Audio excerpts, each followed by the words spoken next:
In this video, I'll show you how to connect Instagram to Looker Studio step by step using partner connectors so you can centralize your reporting.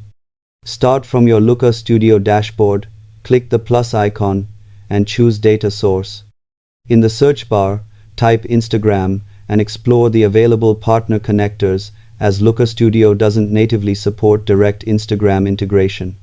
Each connector may differ in pricing, metrics, and data limits, so quickly review what fits your needs, especially support for business or creator accounts.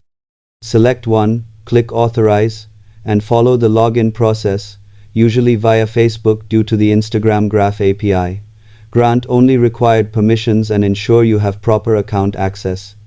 Once connected, you'll see available fields and can rename the source for clarity. Your data is now ready for dashboards. Always verify data accuracy since connectors rely on third-party services. Subscribe for more practical tech guides.